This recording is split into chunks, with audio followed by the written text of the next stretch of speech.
नमस्कार साथियों, आप देख रहे हैं स्टेट अपडेट। मैं हूं राजेंद्र कानूनगो।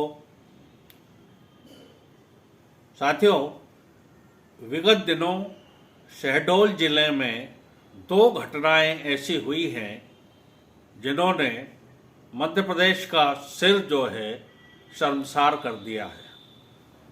ये दो घटनाएं ऐसी हुई हैं जिन्होंने मानवीयता को भी यह सोचने पर मजबूर कर दिया है कि मैं अभी कहाँ पर हूँ। एक घटना ऐसी हुई है जिसमें एक बुजुर्ग व्यक्ति को अस्पताल में ठीक से इलाज नहीं मिलने के कारण उसकी मौत हो जाती है और उसका शव ले जाने के लिए उसको कोई वाहन उपलब्ध नहीं कराया जाता है और हार थक कर उसका शव दो आदमियों को पीछे बिठाकर बीच में शव रखकर मोटरसाइकिल से लगभग 15 से 20 किलोमीटर दूर अपने गांव में ले जाया गया। तो यह घटना ऐसी है जिस पर प्रदेश सरकार को संज्ञान लेना चाहिए और यह देखना चाहिए कि इसमें त्रुटि किसकी है, उसको निश्चित रूप से दंड मिलना चाहिए। एक घटना और हुई है जिसमें रेत माफिया ने एक पटवारी को ट्रैक्टर से कुचलकर उसकी हत्या कर दी है।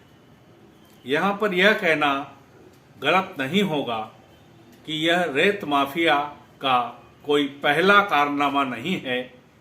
इसके पूर्व भी भिंड, मुरैना आदि जिलों में कई इस प्रकार की घटनाएं हो चुकी हैं। दर्शकों को याद होगा कि एक आईपीएस अधिकारी पर भी ट्रैक्टर चढ़ा दिया गया था और उसकी मौत हो गई थी।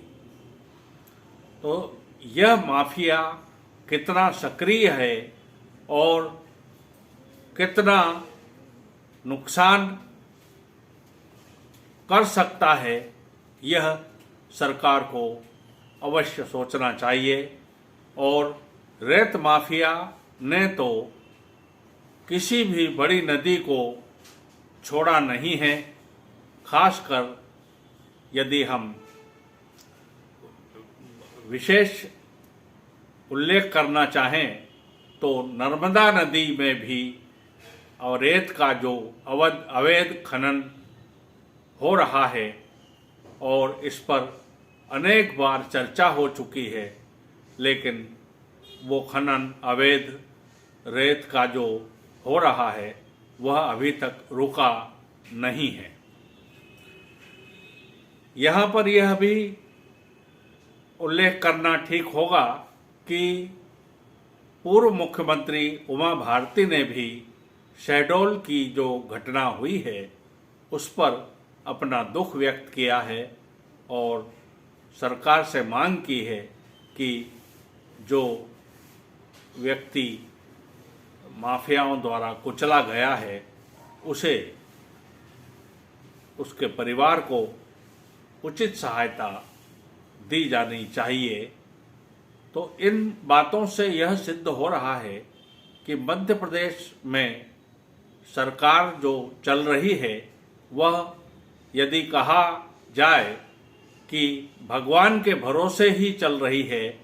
इसमें अधिकारियों, मंत्रियों, नेताओं आदि का कोई दखल नहीं है, इनकी कोई भूमिका नहीं है, तो यह गलत नहीं होगा। साथियों, इसके अलावा एक घटना और ऐसी घटी है जिसका उल्लेख यदि कर दिया जाए तो गलत नहीं है।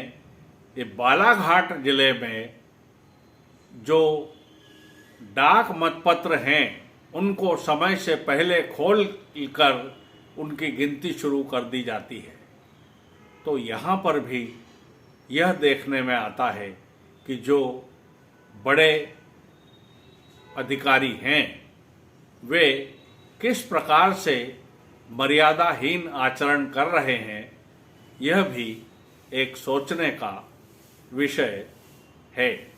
हालांकि वहाँ के नोडल अधिकारी को निलंबित कर दिया गया है, मगर क्या उस नोडल अधिकारी को यह पता नहीं था कि यह काम कब किया जाना है? तिथि से पहले इस प्रकार की बड़ी गलती या बड़ी भूल कैसे हो जाती है? तो अधिकारियों की या तो मनमानी कही जाए या अधिकारियों की नासमझी कही जाए, यह हम दर्शकों पर छोड़ते हैं। तो साथियों, ये चर्चा आपको कैसी लगी? यदि आप इसे पसंद करते हैं तो कृपया इसे लाइक करें, शेयर करें और अधिक से अधिक सब्सक्राइब करें और मुझे दें आज्ञा। नमस्कार।